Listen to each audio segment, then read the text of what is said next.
Det är understryka också när jag tror på löjkan som jag alltid börjar vid. Jag så jag vet en överskrift Brittle Bekana och efter en söva som bära finns i Johannes evangelium. Hon finns inte i Markus, Matteus, Lukas, eller Paulus, näkra resten i Nya Testament. Men mest området, hon finns inte i den äldste kristna riten. Men jag har inte lust att det sänds ner, men det som man plejer att höra till att folk bara tåsa om slika söver som att där är fakta. Självt om där överhörs kan verificeras. Och ett annat döme som jag också om nägg. Här ständer en överskrift, Lazarus och Mjöltier. Tandtexten, sövan, han finns bäst i Johannes evangelium.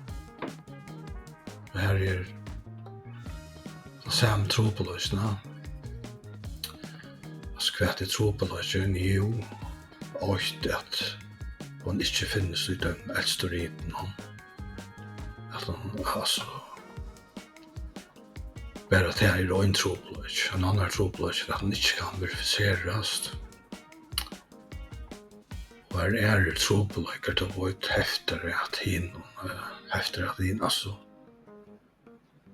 Markus evangelium, alltså Markus skriver här och ångsvägna glömmer han att skriva här garvet till söven om ta Jesus att gör det här Lazarus men nu är det känt en korsian då hörde man att det blev sagt att man bara skulle ha pura blinda trygg. Man skulle trygga som småböt. Så näka som är alltid fullkomliga örst. Och det jag säger just nu en mäver i sendelsen, ja. Nej, det är inte rätt att vi skulle vara som bötnen. Alltså, vi borde ha helt blev jag sent mer bekväm alltså och så bara tyck var jälamannen ganska och I skilje orta väl till vi att föräldrar det vill ju ha att det skulle ha en tryggan uppväxt där välig. Men alltså det kan inte bli vi att vara så lösa eller sådant så som om man ges vuxen, bekväm och lära sig att också kritiskt.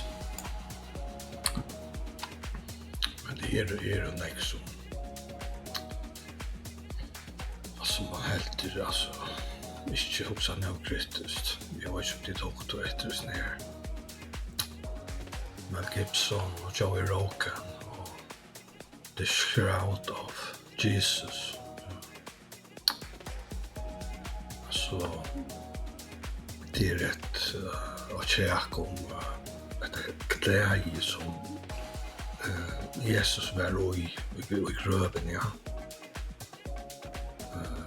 Lunch över detta ver ju och katolska kyrkan. Och folk är fjärden tid det är ganska fler folk säger att det blir läkt av snär och men spårningarna så är det hur skammalt är det till kläder och bakgrunden är att det här mörla män är blivit målbräck för att til klædene som Jesus var i. Tog at en radiokarbon daterer i dag, og 1988 til middelden og innafyrir. Til å så bedre status quo nästan, och så är det ju en tog alltid. Men nu tjekkas det om att detta kläge till att några italienska granskare har daterat det till 2000 år efter togerna, så att det kan vara att det är som Jesus var i. Och till ett hotelläge som heter X-Ray hotelläge.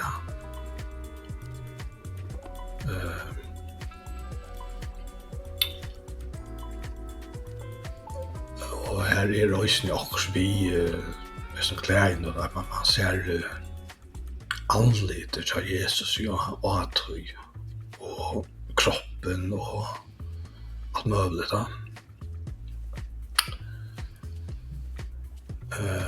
Men så hører man sånne som Mel Gibson og Nick Wonder.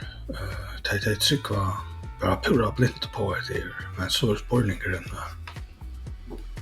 altså hvordan sikkert det her, altså det sikkert at det trykker bare av det her.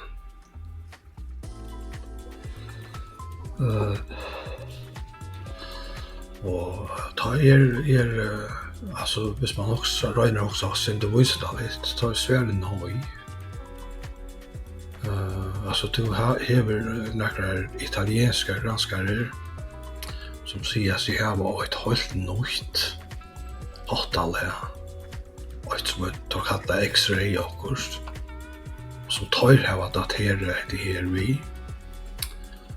Och som slett överhuvud är ordentliga kritisera eller efterkanna, alltså av örgranskare ordentliga ekva.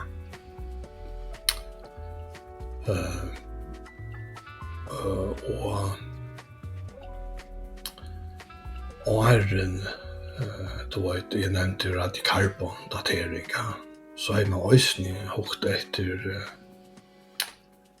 alltså tegven och allt kvart det här var just det var. Och att det var just då en hårt som inte var om Jesu tro, men så var i middelden, ja.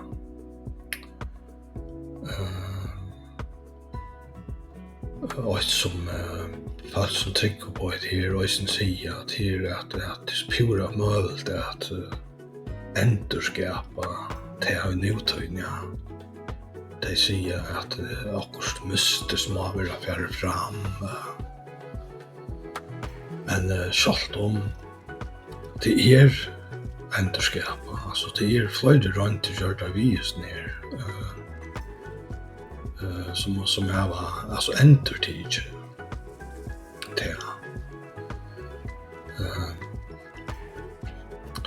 Och ett annat som Mel Gibson nevner och just nu bråten här, så hör man mitt i det hela att Adam är järavor under Golgata. Och då så det, skulle vi bara trycka på det här, okej, att det var fantastiskt.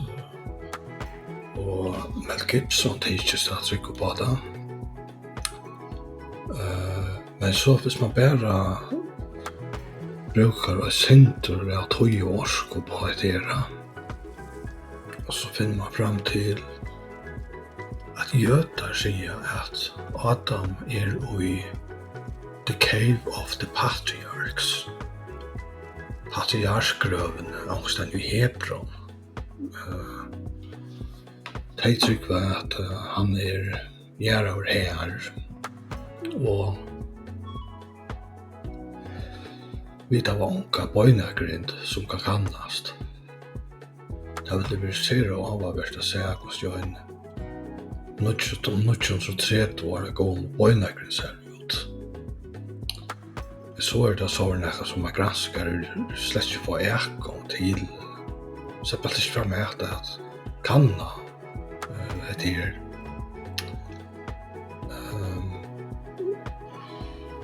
Vi nevnte at her var en for, men jeg helt ikke at jeg videobrottet var nå tøyeligt. Men altså at her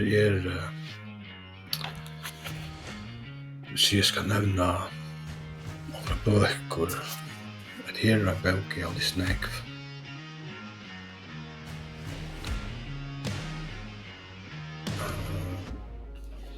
Og kan man säga, jag kan nämna sig här och just nu.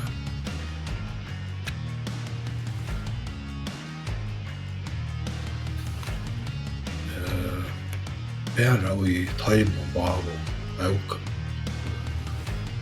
vill folk sucha rattla mig av oss ner.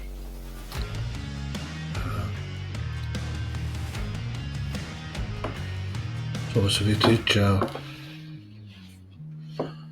att det är ett evigt vi bor här sövnar och nu är det som att hvis vi tycker i Marskos evangelium som kritiska granskare man är äldst så finns det inte bor här sövnar. Så hvis man inte Lukas evangelium så finns det 8 slag av bor här sövnar här på ett. Allt det som ständer vid gålen här ovnämnt i Matteus.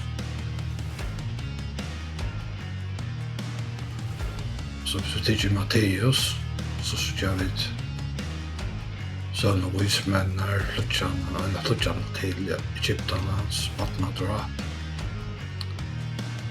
Alla dessa här sövnar i Matteus evangelium finnes ikke i Lukas. Så för att Johannes evangelium ikke av oss ner i nevnt her point.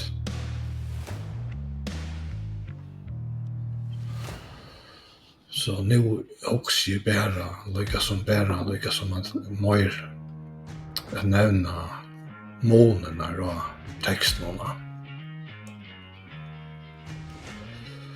Kanske inte affärer så grönliga in och speciellt andra. Vad det rör så på oss ner. Alltså det så som verifiering. Okej, så då är det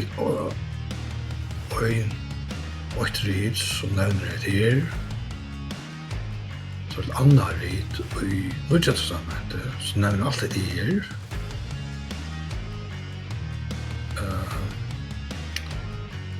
Bara att jag vill ge nämnt alltså det tillsårt det kan säkert man kan röjna att banta allt det till samman bara mata men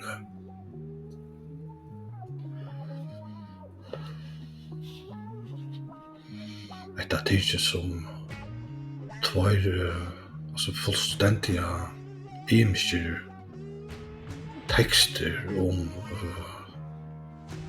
Jesu föring, alltså. Fint. Vi färrar bara kött och gör. Så kommer vi till 1800-talet här. Hans Andreas Halvor har nämnt jag syndrom där här och just nu. Och nu kommer vi faktiskt i samma trådböjka. Äldste texten. Marskos nämner 8 avsnitt. Johannes evangelium nämner 8 avsnitt. Och så då ena 18-tallet och Matteus. Och så är det Lukas och ena 18-tallet som tidsjes pura fullkomligt arbets, ja. Kristen har också sagt att han Lukas och hon grunda och altartalna till Marie och självt om det slett rörstender i texten här. Så det är ofta ganska största avbjörn som man har nämnt vid tog frågröjsen att det ständer slett i texten att det är rätt att ha till Marie. Så det är en möjlighet att det är bara fullständiga upptäckta alltså. Och vi får försöka att göra det. Och så kommer vi till att det är krossfästningarna. Och här är jag runt att bara sett allt och i sågen är kvar nörma. Och allt som man ofta nämnt till det här i Matteus evangelium. Ständer golden här. Som inte nämnt i Markus. Alltså det är inte nämnt näkra ärastan, ja. Och evangelien ett Peter, ja. Så tycker jag det att här är en helt annan frågröj på krossfäst. Det är alltså Kristus som skriver allt det här. Att det var krossfästningen. Och nu kommer så till där onkel kommer till grövarna.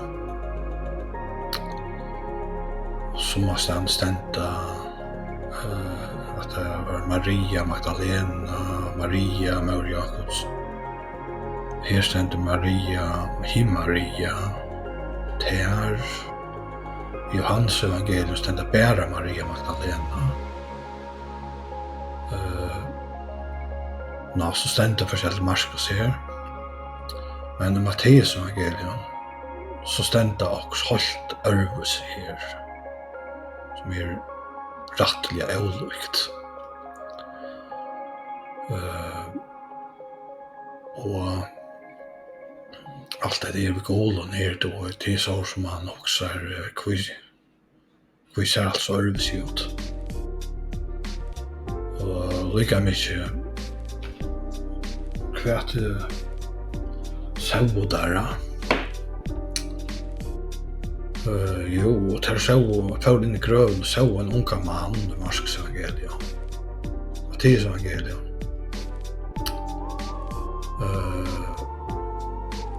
Och det är en angel. Jag ständer bara till en angel herran ska vara. Rättlig Arvis. Lukas, 2 män. Istället också Peter, Johannes här.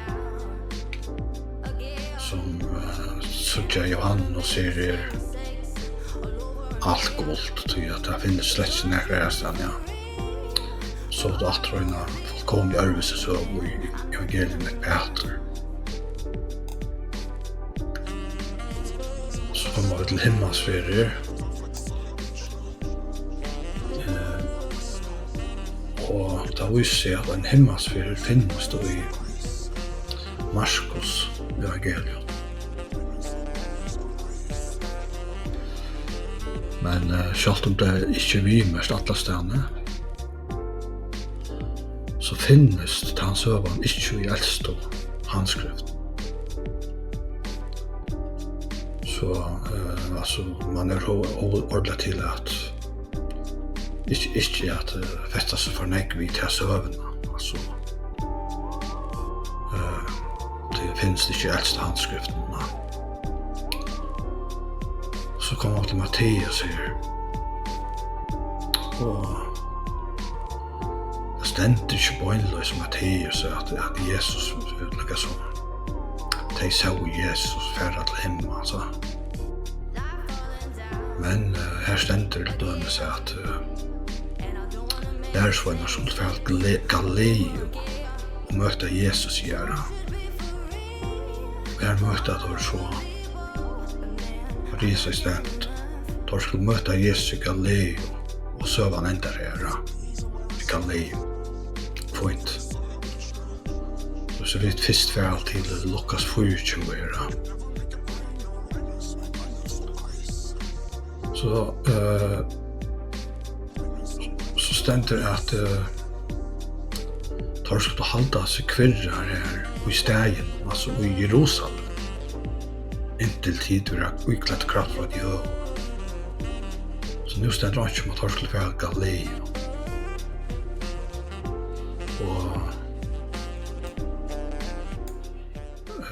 Og så der i Betania, det bant utanfor Jerusalem.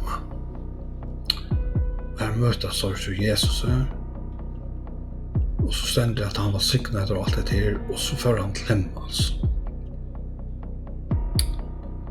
Så her heter seg ut til å være en rettelig arvelsesøve enn Matteus evangeliet.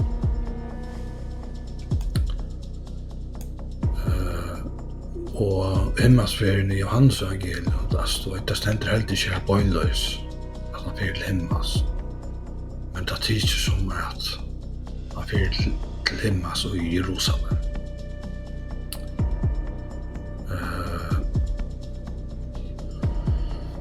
Så jag synder motstående himmelsferier. Det såret han himmelsferien i apostlasøvn i 8. Just den himmelsferier. Jesus fjørte dier med lærersvennerne. Antjas nærst den ærestein i nødtjatsøvnet.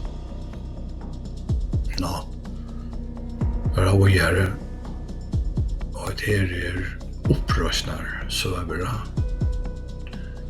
Jeg ætler bare ikke kjøst det av. Markus A endar i vers 8. Men det har vi ikke nevnt her, til at det anker upprøsnar opplevingar.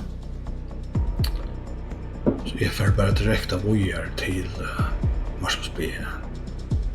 Så til langt en tro på det, at det finnes i Markus A.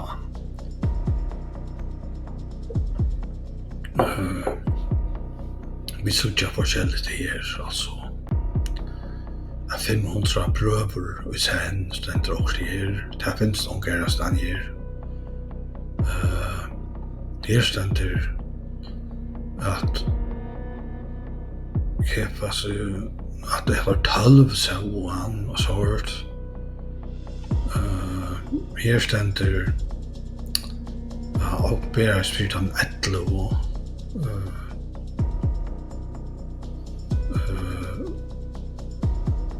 så stender her at Markus B oppberes først for Marie Magdalene en som ei rikje tjej ytler antar jeg til. Hon ikke nevnt her som til suttja, her ranka kvinner nevntar her. Og her også i Matteus, til suttja, nok så stått stikje her. Og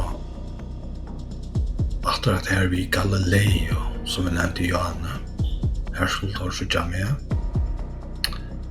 som ikke nevnt og er stedet, ja.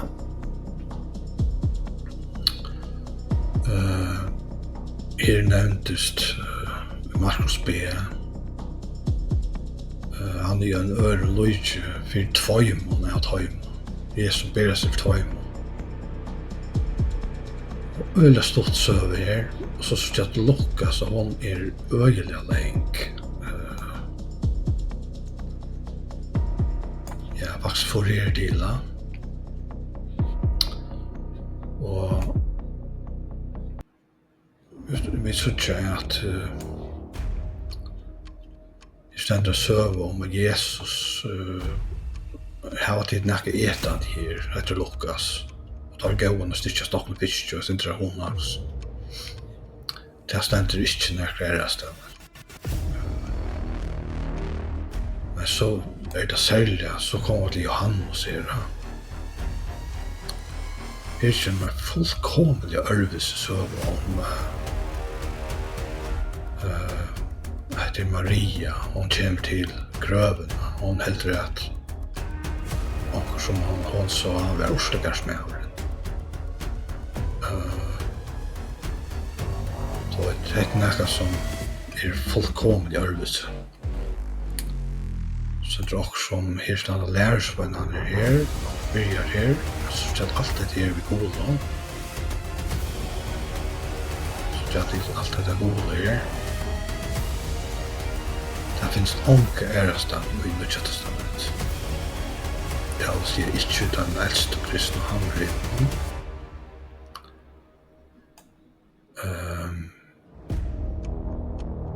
Så är det en Peter, vi kör bestämt också om en Thomas, men så kom det själva att han var ganska bara filosofera lite om allt det här som jag har nämnt.